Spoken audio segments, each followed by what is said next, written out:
All right, welcome to our third episode between drug topics and RPH Ally. I'm Sean Bjorndal. And I'm Jesse McCullough. All right, so Jess, we're gonna dive right in. We went over the last two episodes. We've been going over philosophy, and you left us with a cliffhanger last time on a bonus philosophy that you have, and I'd love to let's dive right in and tell us about that one. I don't have philosophy, Sean. I think I was offering the bonus one, and you said no. We got to wrap this up, but I think that's a wonderful way to start. I think Okay. that's a wonderful way to Yes. start. Okay. That Uh, we all have different memories of how things happen. that I tell that's my that kids, one thing, and they're like, "No, that's not what you said." I'm like, "I'm pretty sure I have a witness that's heard me say it." Anyways, okay. exactly. So, but developing your personal philosophies is such an important thing. And the fact of the matter is we all have personal philosophies, whether we've taken the time to essentially isolate those philosophies or not. Like last time, we talked about three philosophies that I use in groups and teams that has just proven to get a lot out of the teams that I've been on. But this bonus philosophy that I mentioned last time, and what I at least want to start with us today, I don't know how far we'll go, but I have this personal philosophy, and it's that everything is figure outable.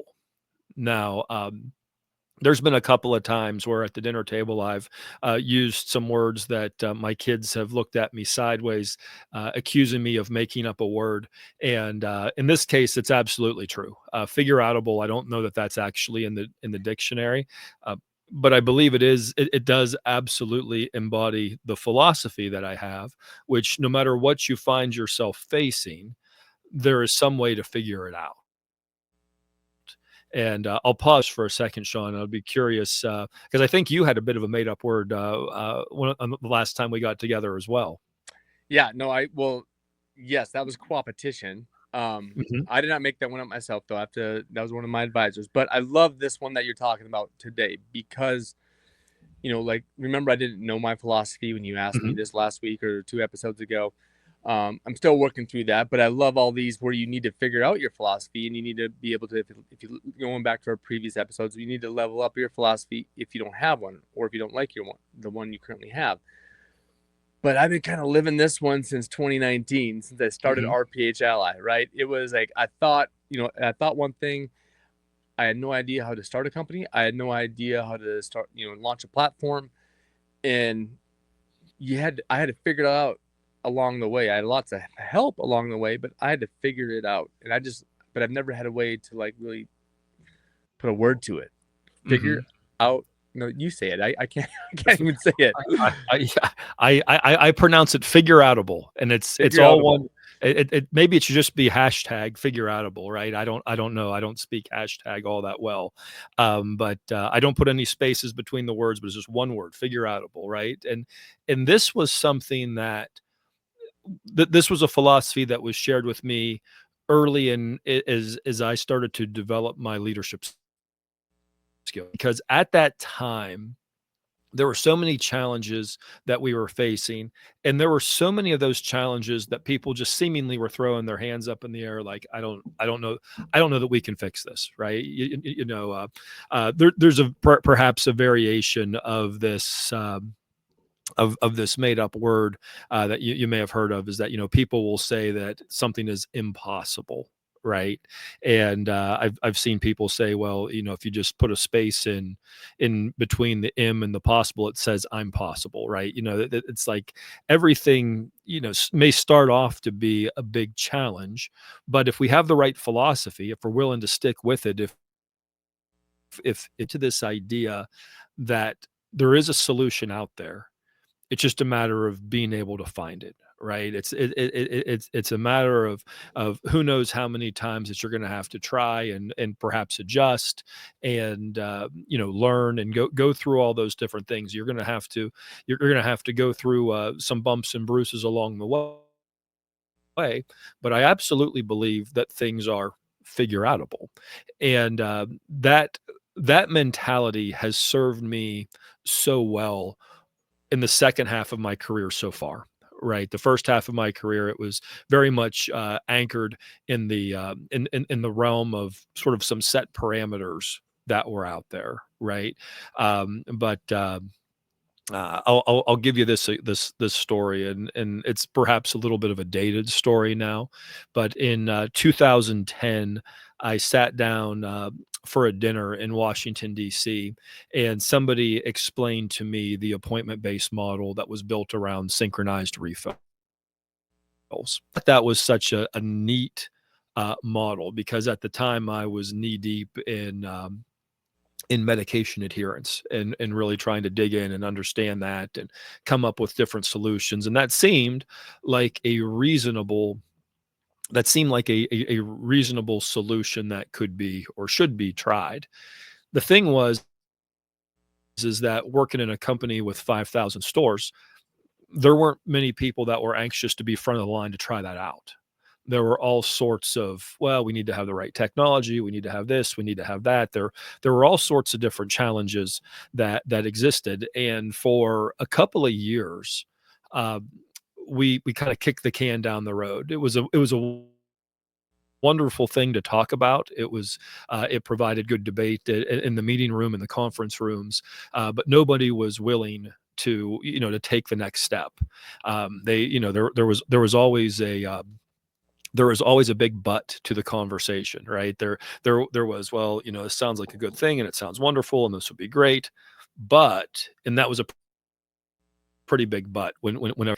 And I had conversations with about three layers of leadership above me, and each one was, oh, it seems right, but seems right, but seems right, but what I did is I subscribed to this idea that everything's figure outable.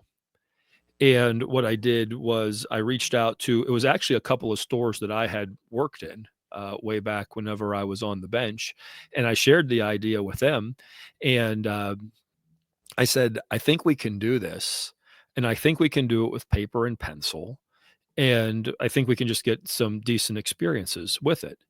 And that's how we started. That's how we started. It was there was no ribbon cutting, there was no massive blessing, there was no elaborate training program developed. What it was me and a guy on my team going into a few stores, and we would be there for half a day, and we would go through and we would explain how things worked and help people understand how this can work with paper and pencil. And some stores, some pharmacies took that and ran with it, and some pharmacies stalled out on it, right? But I'm going to tell you, the ones that took it and ran, that changed the company. It changed the company because now what happened is a few months later, we go through a realignment, and now there's new leadership taking over an area, and I have to come clean. I have to say, well, there was something that we were doing really did not have any type of blessing, and I just want you to know what's going on there. And we went into these pharmacies, and these pharmacies had realized tens of thousands of dollars in reductions in inventory, and really that was the minor thing.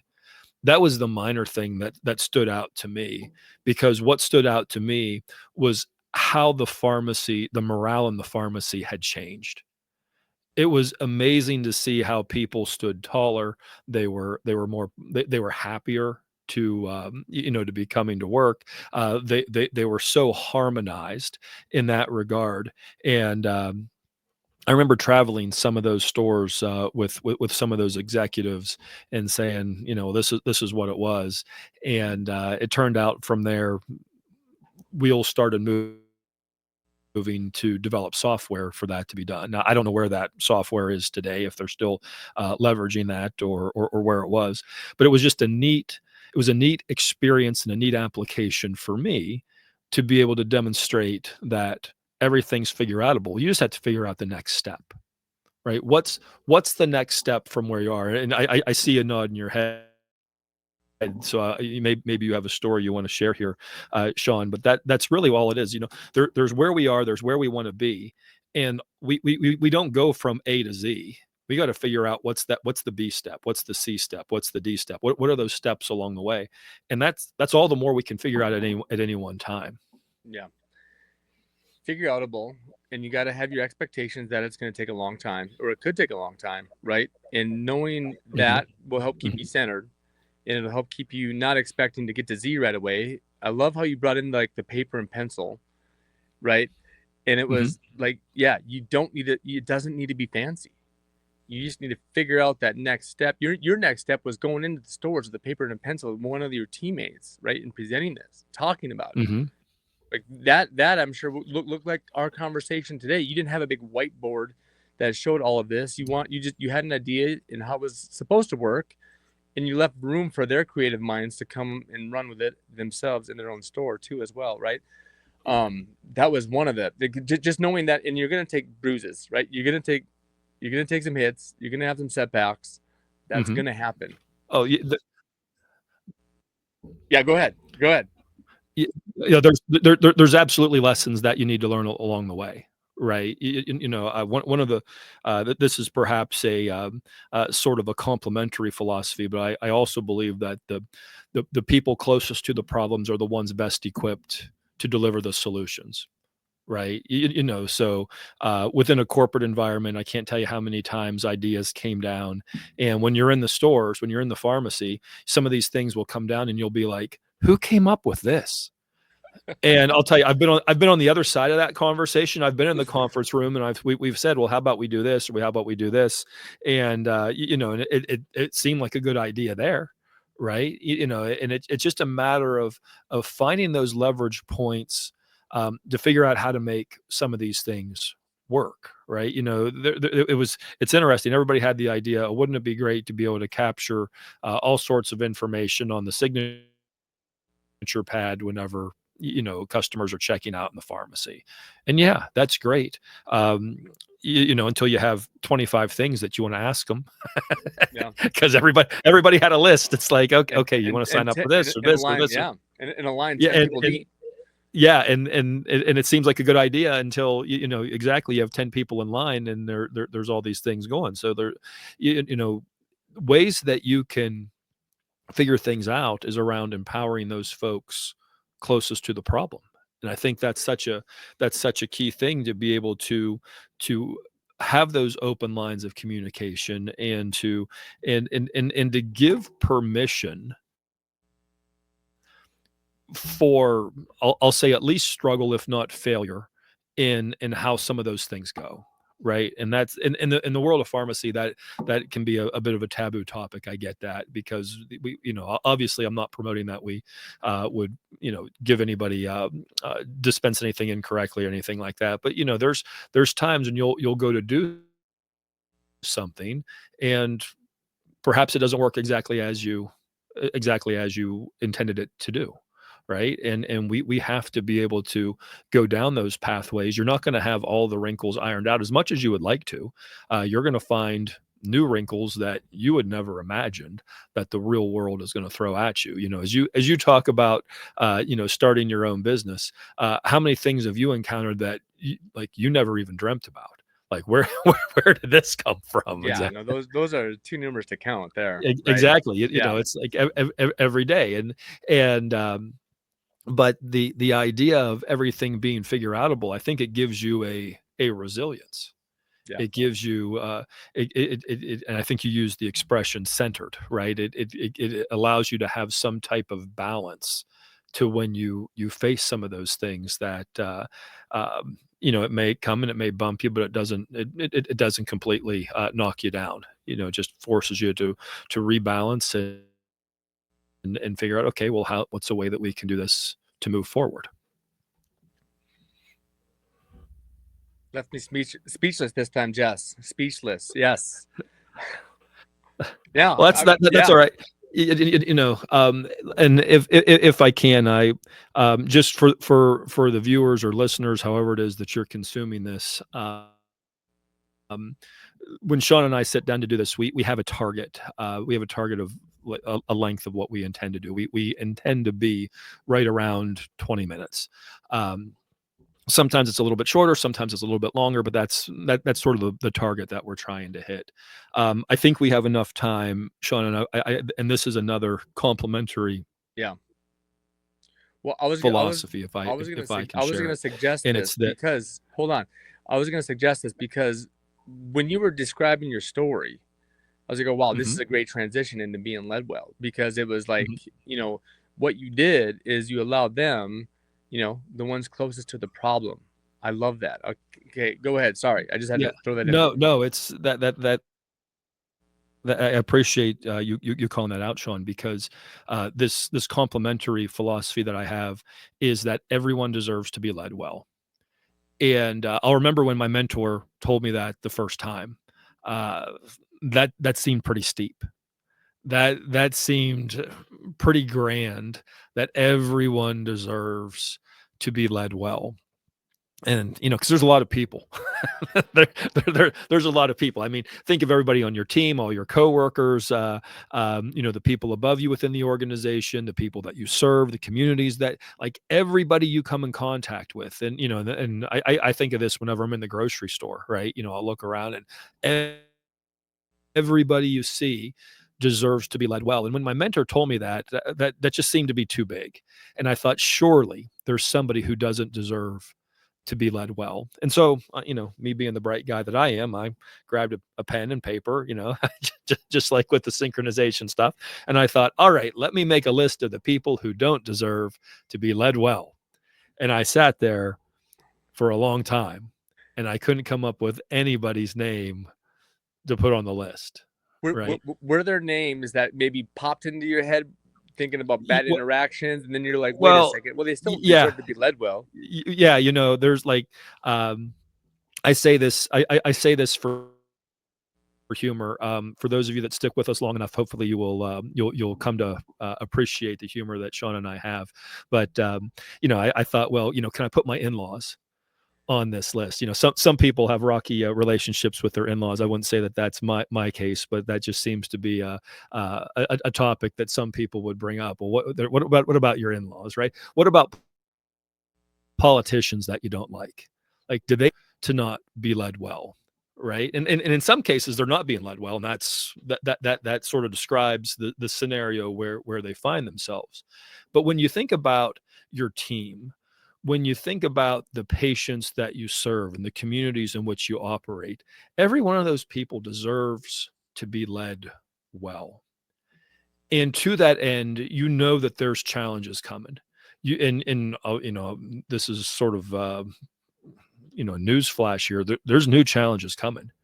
You and I don't know what they are. We don't know how big they're going to be. We don't know how long they're going to last. But I think we should all at least be grounded in the idea that there's new stuff coming.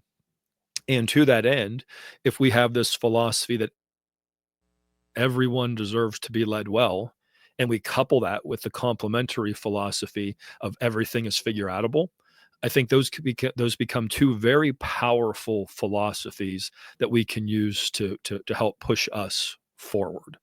And I don't know what those things are going to look like. It could be the new PBM contract, it could be a supply chain issue, it could be a new global pandemic, you name it. It could be a natural disaster, whatever it turns out to be. Those philosophies of everyone deserving to be led well and everything is figure outable. I submit those to you for consideration. If you have not, if you've not taken the time to articulate what your personal philosophies are, maybe you already have them and you hadn't really thought of that. Maybe you're like me. Maybe you were like me, and I had to upgrade my philosophies in those areas over time because I recognized that I was dealing with a sort of a lower level philosophy, that I was dealing with a philosophy of limitation, and that if certain things couldn't happen, we couldn't do anything. If there wasn't a blessing, or if there wasn't whatever, you couldn't move forward. And those are a couple of philosophies that I keep in mind today. Right? Okay, how do you figure this out? This is today's challenge. How do you figure it out? How do you do this in such a way that you're able to lead others well? I love it.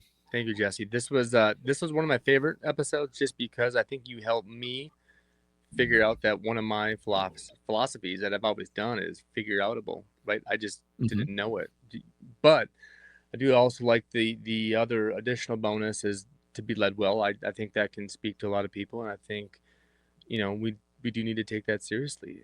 Whenever we are in the pharmacy, whenever we are in our places of influence, not even in the pharmacy, inside the pharmacy, outside the pharmacy. So I think this is a great lesson today. I appreciate you, and we'll see you here next time for more from the master here, Jess McCullough. Thank you so much. Hey, appreciate it, Sean. Have a great day. You too. Bye.